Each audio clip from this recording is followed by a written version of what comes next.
Now we are going to discuss primary sclerosing cholangitis. Primary sclerosing cholangitis is asked in medicine, surgery, pathology and radiology. Very important topic. So primary sclerosing cholangitis. See, in surgery, most of the terms you can remember by dissecting the terms. So if you're going to dissect this term primary sclerosing cholangitis, what do you mean by primary? Here it means unknown etiology. So this primary means unknown etiology. Sclerosing means there is presence of strictures. So what? Multiple strictures. Multiple strictures involving both intrahepatic bile duct and extrahepatic bile duct. Clear? Involving both intrahepatic and extrahepatic bile duct, and there is recurrent cholangitis. Okay, so this primary sclerosing cholangitis, here there is unknown etiology, and we discussed this is more common in males. You have to remember because this was asked many times. It is associated with HLA B8 and DR3. And all of you must be knowing that there is strong association of primary sclerosing cholangitis with ulcerative colitis. So it is associated with ulcerative colitis, right? Now see, if a patient is having primary sclerosing cholangitis, what are the chances that patient is also having ulcerative colitis? It is 70 to 80%. So there are two important statements. If a patient is having primary sclerosing cholangitis, there are chances that this patient is having ulcerative colitis in 70 to 80% cases. And if a patient is having ulcerative colitis, there are chances that patient is having primary sclerosing cholangitis in 5 to 6% cases. Now how to remember this? It's very easy. See, generally patient is going to develop ulcerative colitis first. Okay, and after 10 years of ulcerative colitis, patient is going to develop what? Primary sclerosing cholangitis. So if a patient is having primary sclerosing cholangitis, there are high chances that patient is already having what? Ulcerative colitis. And if patient is having ulcerative colitis, there are low chances that patient is going to develop what? Primary sclerosing cholangitis, right? So both of these questions are asked. Okay, and you have to remember because they are going to ask the percentage. After that, you must be knowing that smoking is protective in primary sclerosing cholangitis, in ulcerative colitis. So smoking is protective in primary sclerosing cholangitis, ulcerative colitis, Alzheimer's disease and Parkinson's. Alzheimer's and Parkinson's, right? It doesn't mean that you should start, right? Because smoking is protective only in these conditions. Otherwise, smoking is a risk factor for most of the malignancies, and smoking is very dangerous, more dangerous than alcohol. So don't start. And if you are a smoker, stop it. Now see the pathophysiology. So what you can make out here, you can see that there are multiple strictures involving both intrahepatic and extrahepatic bile duct. Now see, this is the normal anatomy, right? So first question which is asked frequently, that what is the target cell of injury? The target cell of injury is the cells lining the bile duct. And what is the name of cells which line the bile duct? Yes, it's cholangiocytes. So first question, what's the target cell? Target cell of injury? It's the cholangiocytes. Clear? You know that in primary sclerosing cholangitis there is formation of multiple strictures, and if there is formation of multiple strictures, you can see this kind of appearance is seen. Can you see this appearance? This appearance is known as what? Beaded appearance. So this kind of appearance, this is known as beaded or pseudo diverticular appearance.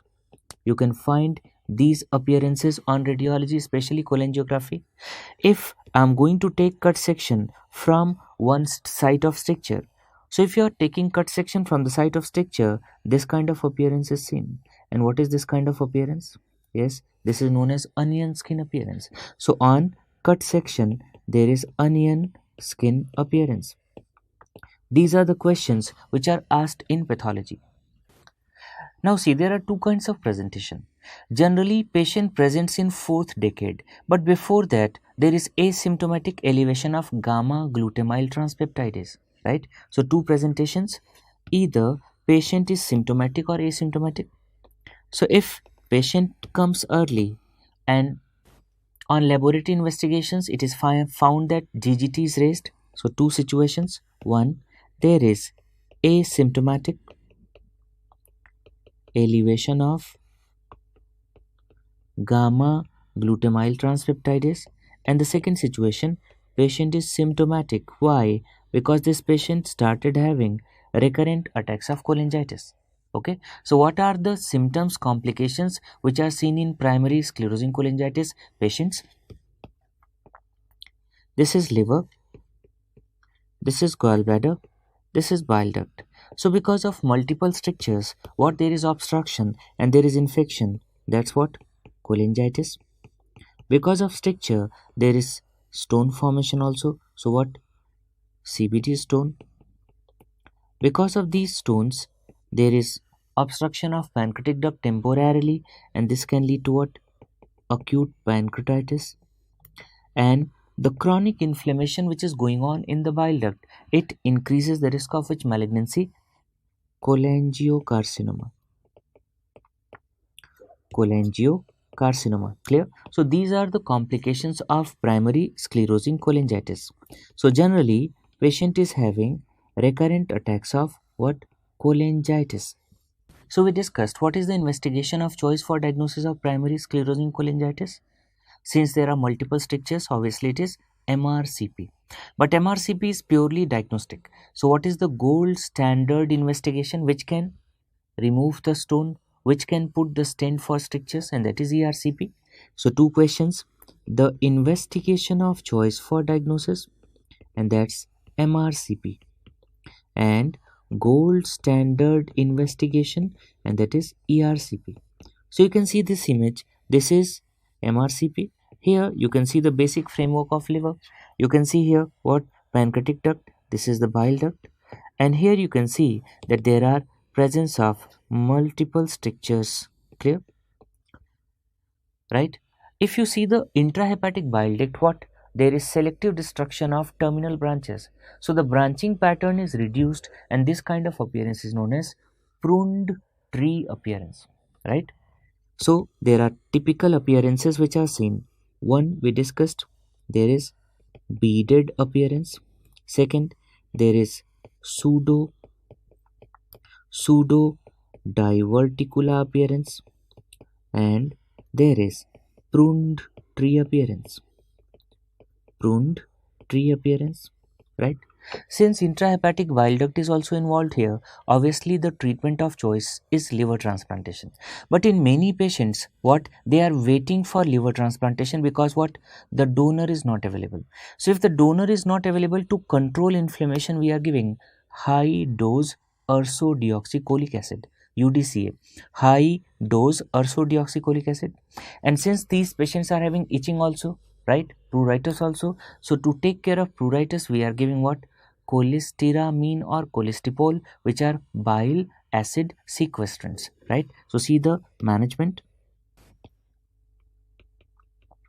The treatment of choice is liver transplantation. We give high dose ursodeoxycholic acid to control inflammation, and bile acid sequestrants like cholestyramine or cholestypol. Clear? These are given. Why? For the pruritus.